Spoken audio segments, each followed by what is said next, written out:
In an event that shocked the foreign aid world, the president of Burkina Faso, Captain Ibrahim Traoré, has suspended the licenses of 6 foreign aid NGOs.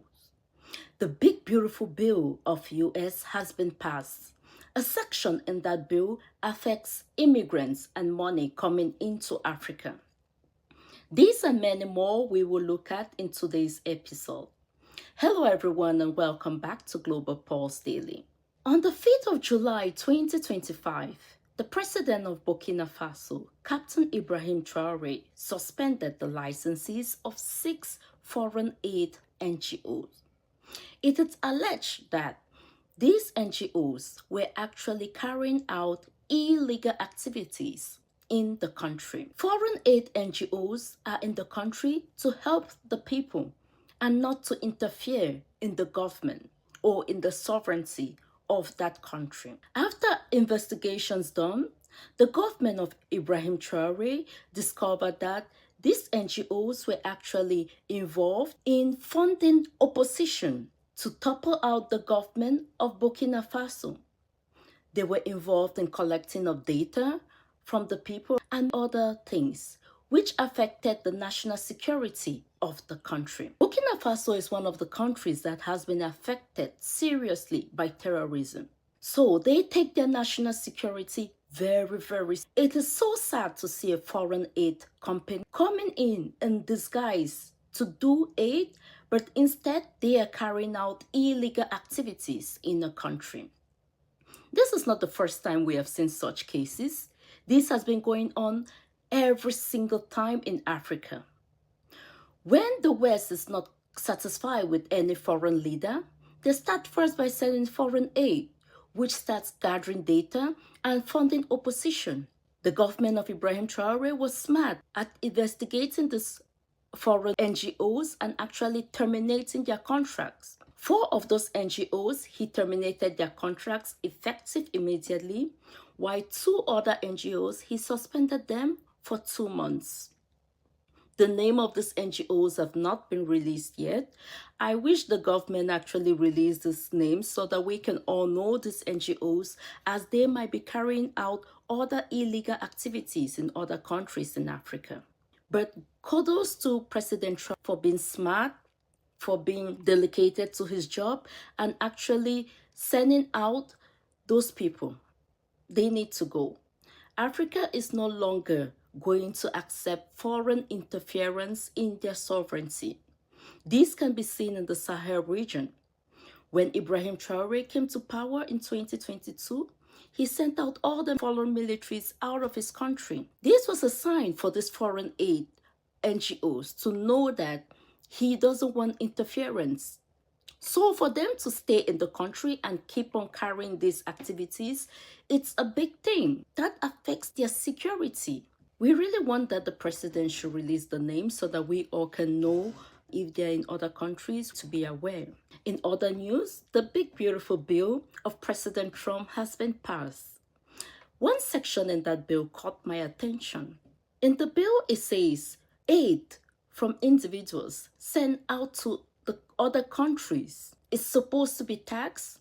It first started by 5% tax and then later on 3.5%. So that's where they are right now, 3.5%. Later on, if you look at the bill, it's like talking about the one big beautiful bill of the President of the United States has been passed. In this bill, there is a federal foreign remittance tax. This tax is targeting non-immigrants specifically. When the bill came out, the tax was 5%. Later on, the House revised it to 3.5%. It was later sent to the Senate, who revised it to exempt citizens and also people sending out money from specific or some required banks. Looking at this bill detailedly, why do I say it affects immigrants in the country? The bill actually states that an American citizen can send out money to anywhere without the tax affecting them. But if you're in the US on permanent residence or green card or whatever means you are, your asylum, whatever, If you send out money to your family back home, there is a 3.5% tax that will apply to that money. That is why this bill affects mainly immigrants. As we all know, foreign remittances back to Africa especially makes out a great amount of the GDP of Africa. If there's a 3.5% tax on that money, you can only imagine how it's going to reduce the amount of money sent back home. This is a huge deal. The bill actually says that some specific banks are exempted. What this means is those who transfer money, for example, if you have your SendWave or Remittance, whatever app you use to send money, if that app is not under that rule, under that specific designation, then money will have a 3.5% tax. But if you were sending out money back home using, let's say, Bank of America or one of the big financial institutions, then there will be no taxes applied to it. This is actually making everybody do transfers using the major banks. We all know those banks actually do have their own private or taxes that apply to the money that is sent back home. That is why many people do run away from those banks. The BRICS summit took place last week in Brazil. In absentials were the president of Iran and Russia. But one other country's president's absence sparked a whole lot of rumors online.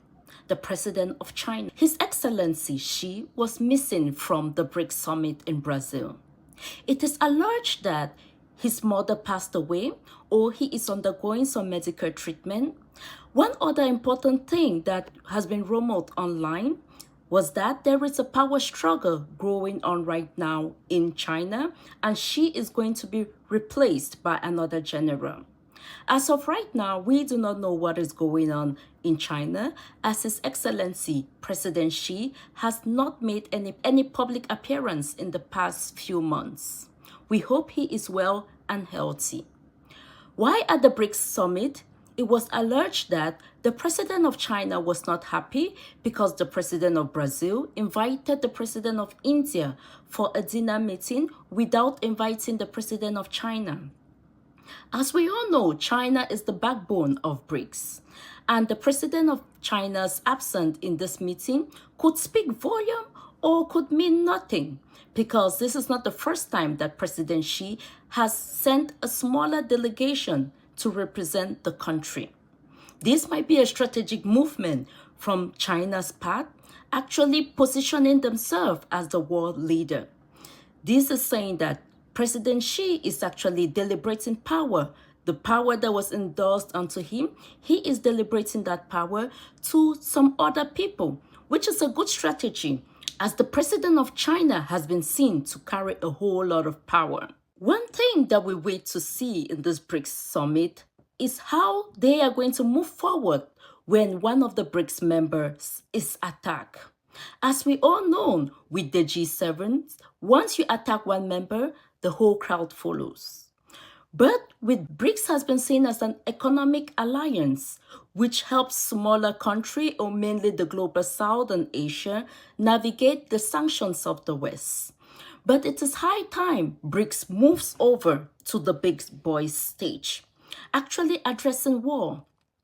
BRICS countries have been seen to be peaceful countries, but you cannot be peaceful when your neighbor is an aggressor. Recent time, Iran, one of BRICS' most important members, was attacked. The other BRICS nations stood quietly. Russia and China did not interfere in this attack. Was that a strategy on the part of this country? Or is that something that needs to be addressed? We actually wish this was one of the main topics in the summit that passed, because it's going to be sad to see one BRICS country being attacked again. In other news, the richest man in the world, Elon Musk, has decided to create his own political party. I look at this from two ways. It is high time the US actually has a third political party. Because one thing we know about the US is they are easy to change from one political party to another, but it's so difficult to change their ideology. I hope their ideology can be changed this time around. It will be an interesting thing to see how the next presidential election goes. We all know Elon Musk wasn't born in the US. This means that he cannot run for president, but there are other senior roles in the government that he can hold. He can become a senate. That is an important role that he can hold. Who is he going to back to be the president of his new political party? Is the party going to be launched? What do you think about this?